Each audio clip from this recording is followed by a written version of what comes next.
म्हणजे आमचे मित्र आता संजय राऊत आता म्हणाले तपोवनातली झाडं इथे त्यांना छटायची आहेत त्या महाजनना.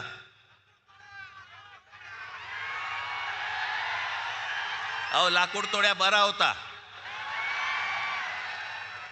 त्याला देवीने पहिले विचारली त्याची कुऱ्हाड गेली तर सोन्याची हवी का, तो म्हणाला नाही. मग चांदीची हवी का, नाही. मग त्याची मूळ कुऱ्हाड दिली तेव्हा तो बोलला नाही ही माझी कुऱ्हाड. सोना चांदीच्या कुऱ्हाडीला पण तो भापला नाही.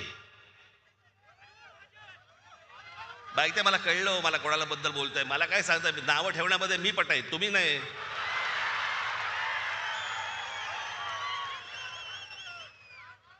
पण झाडं पण छाटायची ना, पण झाडं छाटायच्या अगोदर स्वतःच्या पक्षामधले कार्यकर्ते छाटले. या पक्षामधली लोक छाटली पहिली, बाहेरून झाडं मागवली आणि ती आता पक्षात लावतायत.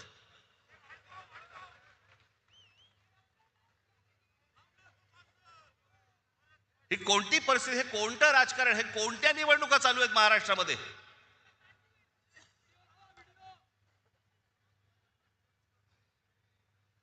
दोन 2012 साली ज्यावेळेला ज्यावेळेला इथे सत्ता आली, 17 साली इथे फडणवीस आले आणि म्हणाले मी नाशिक म्हणे मी दत्तक घेतो.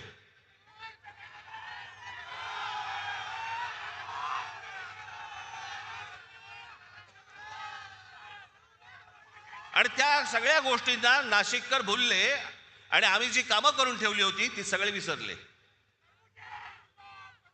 आणि दत्तक घेतो म्हटल्यानंतर हा बाप परत फिरकलाच नाही.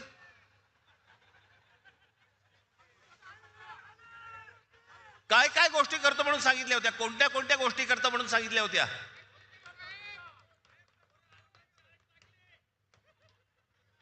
आता साधी गोष्ट बघा, 2012ला ज्यावेळेला आम्ही इथे सत्तेमध्ये आलो त्यावेळेलाही कुंभमेळा झाला, अत्यंत यशस्वी कुंभमेळा झाला.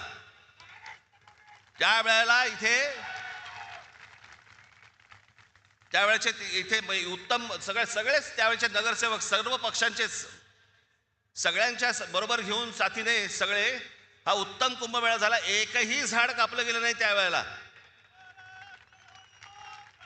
आत्ता का कापलं जातंय? तुम्ही शांत बसा रे जरा,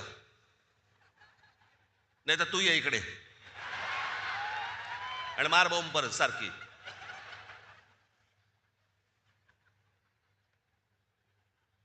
एकही झाड कापलं नाही त्यावेळेला. उत्तम सुंदर चांगल्या पद्धतीने सगळे जेवढे साधू संत आले होते त्या सगळ्यांनी सांगितलं की उत्तम कुंभमेळा झाला. त्यावेळेला प्रशासकांचा आणि ज्यावेळेला जे नगरसेवक होते त्यांचा सत्कार झाला. बॉस्टनमध्ये पण सत्कार झाला त्यांचा, अमेरिकेत इथेही सत्कार झाले की उत्तम उत्तम रीतीने कुंभमेळा हाताळला गेला. मग आता काय चालू आहे? मी त्या दिवशी म्हटलं ना की ही तपोवनातली झाडं नुसती झाडं तोडणं नाहीये, हे यांचं हे सगळं अगोदर ठरतं की या उद्योगपतीसाठी ही जागा रिकामी करायची, आत्ता याच्यावरती कुंभमेळा करायचा. कुंभमेळा झाल्यानंतर सगळे साधू संत जेव्हा आपल्या घरी जातील मग त्या उद्योगपतीच्याही घशात घालायची जमीन. सगळं प्लॅनिंग त्यांचं सुरू असतं. आज त्यावेळेला जे महाराष्ट्रातल्या कुठच्या बाकी शहर सोडा, जेव्हा ते अनेक उद्योगपतींकडनं ज्यावेळेला या नाशिक शहरामध्ये पैसे आणले, रतन टाटांपासून अनेक लोक ज्यावेळेला इथे नाशिकमध्ये आले, काय त्यांचा संबंध होता नाही तर